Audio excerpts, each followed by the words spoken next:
বিশ্বকর্মা পুজো উপলক্ষে নাগেরজোলা শাখার উদ্যোগে শ্রমিকদের মধ্যে ফ্রিতে জীবন বীমা সার্টিফিকেট প্রদান করা হয়। উপস্থিত ছিলেন ভারতীয় জনতা পার্টির রাজ্য সভাপতি রাজীব ভট্টাচার্য, কাউন্সিলর অভিজিৎ মল্লিক সহ অন্যান্যরা।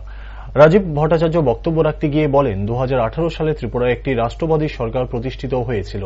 তিনি আরও বলেন, সরকার ক্ষমতায় যাবে এবং ক্ষমতায় আসবে, কিন্তু রাষ্ট্রবাদীরা সমাজ পরিবর্তনে বিশ্বাস করে। সুন্দর সমাজ গড়ার লক্ষ্যে রাজ্যের বিজেপি সরকার বিভিন্নভাবে শ্রমজীবী মানুষের পাশে দাঁড়িয়েছে বিভিন্ন সময়।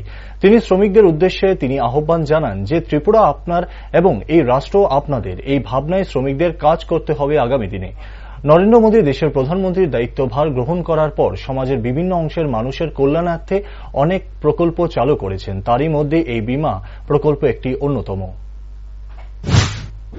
একটা সরকার 2018-তে রাষ্ট্রবাদী সরকার এবং সমাজের, আমরা ভারতীয় জনতা পার্টির রাজ্যের মাননীয় মুখ্যমন্ত্রী বারবার একটাই কথা বলছেন যে আমাদের সমাজকে পরিবর্তন করতে হবে।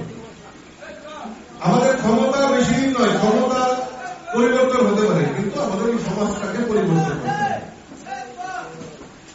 আগে আমরা একটা স্লোগান শুনতাম, দিতে হবে দিতে হবে, নাইলে ভেঙে দাও গুড়িয়ে দাও। এখন এই স্লোগানটা অনেকটা পরিবর্তন হয়েছে। পরিবর্তিত স্লোগান কি? দেশ কে লিয়ে করেঙ্গে কাম, কাম কে লিয়ে পুরা দাম।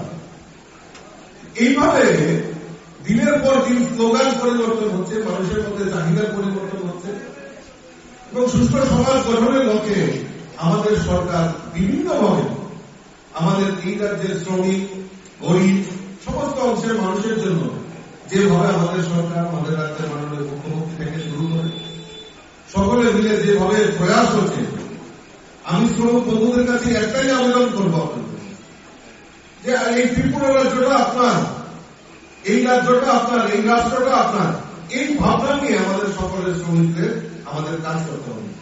আর এই শ্রমিকদের কল্যাণের জন্য আমাদের রাষ্ট্রবাদী সরকার আপনাদের পেছনে আছে, আপনাদের সহযোগিতা নিশ্চয়ই আপনাদের